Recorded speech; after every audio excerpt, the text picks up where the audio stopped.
ایران کا کشمیری مجاہدین سے متعلق بغض اور تعصب۔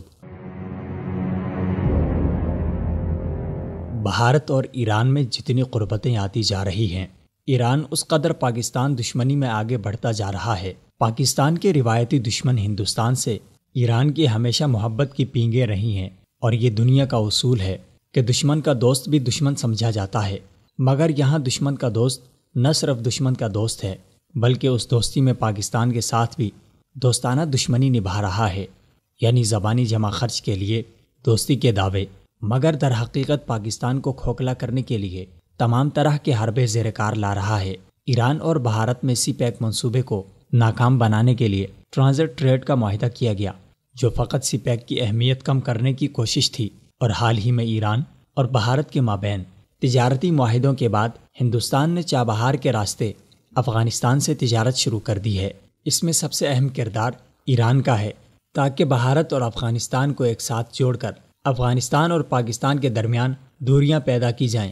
ایران اور بھارت کی دوستی نے پاکستان کے قیام سے اب تک سب سے اہم مسئلے یعنی مسئلہ کشمیر پر بھی ایران کو بھارت کا ہمنوا بنا دیا ہے۔ ایرانی میڈیا کشمیر میں آزادی کی جنگ لڑنے والے مجاہدین کے لیے وہی زبان اور موقف اپنا رہا ہے جو بھارتی میڈیا کی روش ہے۔ مثال کے طور پر آزادی کی جنگ لڑنے والے مجاہدین کو دہشت گرد اور ہلاک قرار دینا۔ ایرانی پاسداران انقلاب کے انتہائی قریب سمجھے جانے والے نشریاتی ادارے مہر نیوز ایجنسی نے 29 اکتوبر 2017 کو ضلع بانڈی پورہ میں بھارتی جارحیت کا شکار ہو کر شہید ہونے والے 2 کشمیریوں کی خبر کی ہیڈنگ کچھ یوں دی: کشمیر میں 2 علیحدگی پسند ہلاک۔ خبر کی تفصیل میں ویب سائٹ نے لکھا کہ ہندوستان کے زیر انتظام کشمیر کے ضلع بانڈی پورہ میں ہندوستانی فوج اور علیحدگی پسندوں کے درمیان جھڑپ کے نتیجے میں 2 علیحدگی پسند ہلاک ہو گئے ہیں۔ اسی طرح 5 نومبر 2017 کو بارامولہ میں شہید ہونے والے 2 کشمیری نوجوانوں کی خبر دیتے ہوئے یوں لکھا: بارامولہ میں 2 علیحدگی پسند ہلاک۔ اس خبر کی تفصیل میں بھی یہی لکھا گیا کہ ہندوستان کے زیر انتظام کشمیر میں حکومتی فورسز اور علیحدگی پسندوں کے درمیان جھڑپ سے 2 علیحدگی پسند ہلاک ہو گئے ہیں، جبکہ 7 نومبر 2017 کو اسی ویب سائٹ نے کشمیر میں جیش محمد کے کمانڈر طلحہ رشید کی شہادت کی خبر میں انتہائی تعصب کا اظہار کرتے ہوئے طلحہ رشید کو دہشت گرد لکھ دیا ہے، اور ساتھ ہی جلی حروف میں یہ لکھا کہ طلحہ رشید امیر جیش محمد مولانا محمد مسعود اظہر کا بھتیجا ہے۔ اس خبر میں ایرانی نشریاتی ادارہ نے اپنے تعصب اور بھارتی خوشنودی کے حصول کے لیے تمام حدیں پار کرتے ہوئے آزادی کی جنگ لڑنے والوں کو دہشت گرد اور ہلاک لکھ دیا ہے۔ مقبوضہ کشمیر کے ضلع پلوامہ میں کمانڈر طلحہ رشید کے ساتھ 2 مزید ساتھیوں کی شہادت کو ایرانی میڈیا نے اسی طرح دہشت گرد اور ہلاک لکھا۔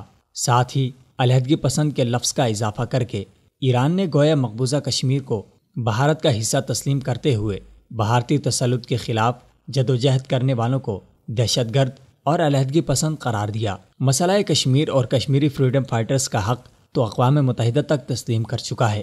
آج تک کسی یورپی یا مغربی ملک نے بھی کشمیری مجاہدین کو دہشت گرد نہیں کہا۔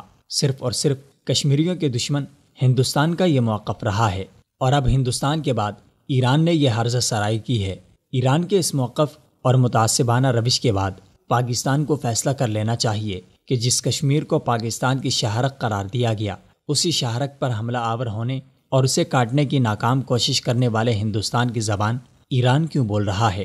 کیا ایسے ملک سے دوستی کی توقع رکھنا اور اعلیٰ سرکاری عہدیداروں کی ایرانی اعلیٰ عہدیداروں سے ملاقاتیں کرنا ہماری کمزور پالیسی کی عکاسی نہیں؟ کیونکہ ایک جانب دوستی کا بھرم رکھنے کی اداکاری ہے، جبکہ دوسری طرف پیٹھ پیچھے خنجر سے وار جاری ہے۔ اس لیے ہمیں اپنے دوست نما دشمنوں کی پہچان ضرور رکھنی چاہیے۔